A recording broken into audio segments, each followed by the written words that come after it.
अस्सलामु अलैकुम वरहमतुल्लाहि वबरकातुहू। नहमदुहू सल्ली अला रसूलिहिल करीम, अम्मा बाद। तो मेरी प्यारी सोशल मीडिया फैमिली, मैं ठीक हूँ अल्हम्दुलिल्लाह, आप भी ठीक होंगे इंशाअल्लाह। आज मैं अपनी वीडियो में जिस टॉपिक पर बात करूँगी, जैसे कि मुहर्रम का महीना चल रहा है, तो आज जो शुहदा पर मातम होता है वो क्यों हो रहा है, तो इसी टॉपिक पर बात करेंगे। अगर अभी तक आपने मेरे चैनल को सब्सक्राइब नहीं किया है तो सब्सक्राइब माय चैनल।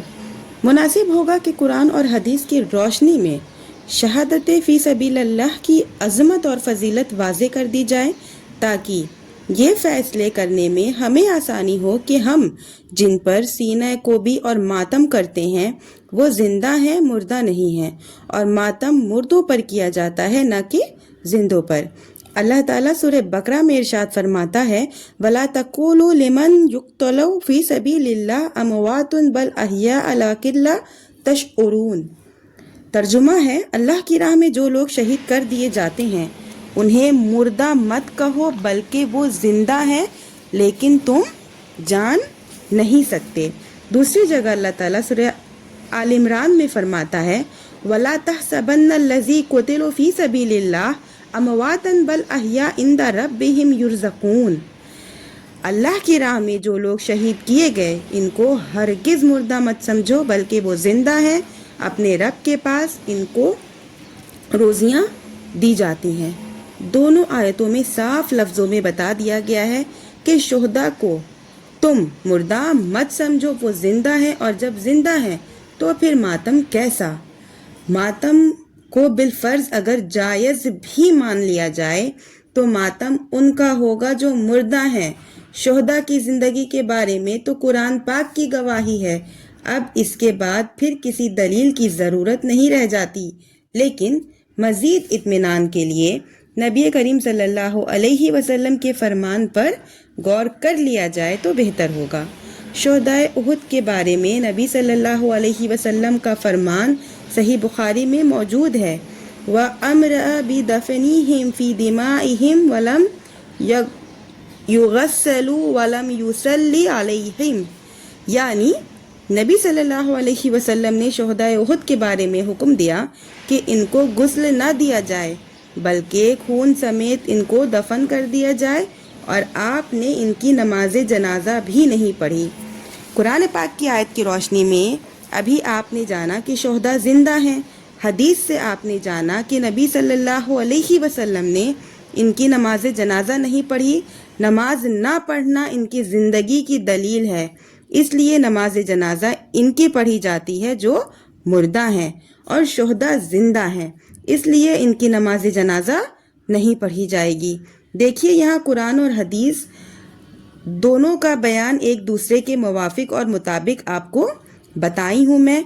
जब ये साबित हो गया कि शुहदा जिंदा हैं, तो हज़रत हुसैन रज़ी अल्लाह अन्हु के भी शहीद हैं और जिंदा हैं, और जब जिंदा हैं तो जिंदों पर मातम करना किस अकल का तकाजा है, ये मेरा सवाल है। रहा इनकी ज़िंदगी का समझना तो इंसान के बस से बाहरी बात है, इसलिए कि शुहदा की ज़िंदगी का ताल्लुक़ आलम आखिरत और आलिमुल मलकूत से है, और अल्लाह ताला ने हमें जो हवास दिए हैं वो दुनियावी उमूर के लिए दिए हैं, इसलिए दुनिया की इस आँख से आलिम मलकूत के उमूर का मुशाहिदा हम नहीं कर सकते। लेकिन चूँकि कुरान और हदीस का बयान है, इसलिए ईमान का तकाजा है कि हम इसे माने। हज़रत जिब्रील अलैहिस्सलाम आपके पास अल्लाह का पैगाम लेकर आते थे।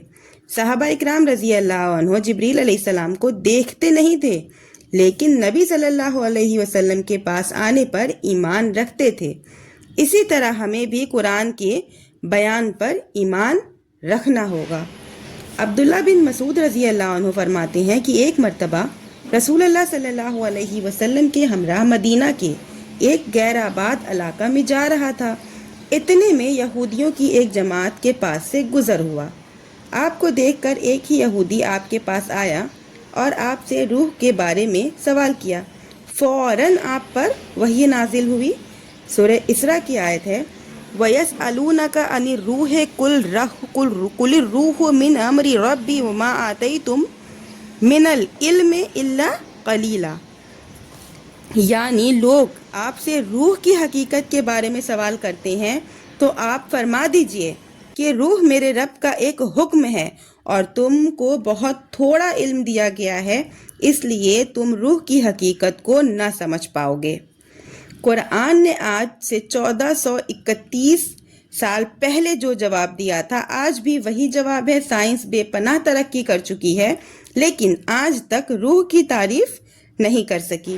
ہر چیز کی تحقیق ہو رہی ہے لیکن آج تک یہ نہیں پتہ لگایا جا سکا کہ ہمارے ہی جسم میں کون سی چیز تھی تو ہم عبداللہ اور عبد الرحمن تھے، اور کون سی چیز نکل گئی تو اب عبداللہ اور عبد الرحمن نہیں رہے۔ روح کی حقیقت کو سمجھنا انسان کے لیے ناممکن ہوا ہے، ناممکن ہوگا، لیکن اس کے باوجود کوئی روح کے وجود کا انکار نہیں کر سکتا۔ سمجھانے کا مطلب یہی ہے۔ اسی پر قیاس کیجئے، شہداء زندہ ہیں لیکن ان کی زندگی کیسی ہے ہم نہیں جان سکتے، اسے ہمیں ایسے ہی ماننا ہے جیسے روح کے ماننے پر ہم مجبور ہیں۔ اس لیے ہم پھر کہیں گے کہ اگر حسین رضی اللہ عنہ کی شہادت کو ہم تسلیم کرتے ہیں تو ماتم کیوں کر رہے ہیں؟ تو پھر ماتم کیسا؟ یہ لوگ جو ماتم کرتے ہیں ان سے سوال ہے۔ روحیں جو منکر ہیں حیات شہداء کے، ہم زندہ جاوید کا ماتم نہیں کرتے۔ شہادت حسین کو ہم اس ناحیے سے بھی دیکھنا چاہیے کہ شہداء کی فضیلت اور ان کی عظمت کے بارے میں جو حدیثیں وارد ہیں، کیا ان کے ہوتے ہوئے کسی کی شہادت پر ہمیں سینہ کوبی، نوحہ اور ماتم کرنے کی عقل اور شریعت اجازت دیتی ہے؟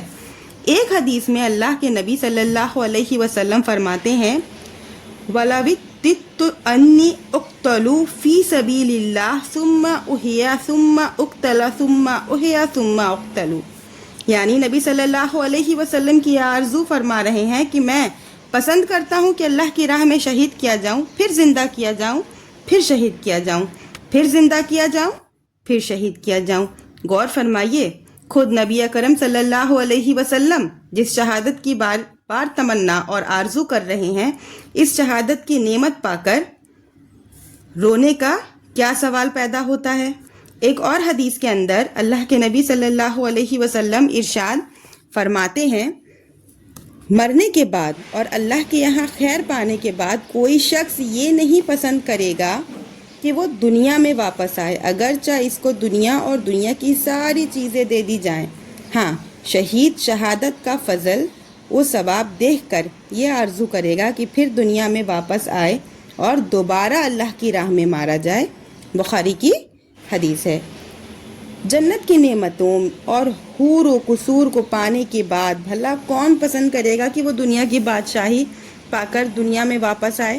ایسا کوئی نہیں ہونے والا ہے۔ ہاں، ایک شہید ہوگا جو جنت کی لذتوں پر لذت شہادت کو ترجیح دے گا۔ شہادت کی لذت، اس کا ثواب اور اس کی تکریم دیکھ کر جنت کی ساری نعمتیں اور ساری لذتیں اسے حقیر معلوم ہوں گی، اور وہ خواہش کرے گا کہ دنیا میں جا کر پھر لذت سے شہادت حاصل کرے۔ اللہ اکبر! آپ اندازہ کریں شہادت کا کتنا اونچا مقام ہے، جس کی یہ فضیلت، یہ تکریم اور یہ عظمت ہو، اس پر ہم آنسو گرائیں، گلا پھاڑیں، آگ اور زنجیر کا ماتم کریں، سینہ کوبی کریں۔ ہمارا یہ فعل گواہی دے رہا ہے کہ ہم حضرت حسین رضی اللہ عنہ کی شہادت کے منکر ہیں، شہداء کی زندگی کے منکر ہیں، شہداء کے فضل و ثواب کے منکر ہیں، جنت میں ان کے مقام عالی کے منکر ہیں، اور اگر نہیں تو پھر رونے پٹنے کا کیا سوال؟ اللہ کے نبی صلی اللہ علیہ وسلم نے فرمایا کہ لیس منا من ضرب الخدود وشق الجیوب وداء بدعاء جاہلیہ، وہ شخص مسلمانوں میں شمار نہیں ہوگا جو اپنے منہ پر تماچا مارے، گریبان پھاڑے اور زمانہ جاہلیت کے انداز سے پر چیخنے چلائے۔ یہ حدیث بالکل عام ہے۔ کسی بھی مصیبت پر تماچا مارنا، گلا پھاڑنا اور رونا پٹنا حرام ہے، تو کسی شہادت پر بھلا کیسے جائز ہو سکتا ہے؟ بہت ہی آسان لفظوں میں قرآن اور حدیث کی روشنی میں آپ کو یہ چیز سمجھائی ہوں۔ انشاءاللہ آپ کو ویڈیو پسند آئی ہوگی۔ آخر میں اللہ تعالیٰ سے دعا کرتی ہوں کہ یا اللہ تعالیٰ ہم تمام مسلمانوں کو نبی کریم صلی اللہ علیہ وسلم کی بتائی ہوئی سنت پر چلنے کی توفیق عطا فرمائے، آمین۔ ملتے ہیں نیکسٹ ویڈیو میں۔ وعلیکم السلام ورحمۃ اللہ وبرکاتہ۔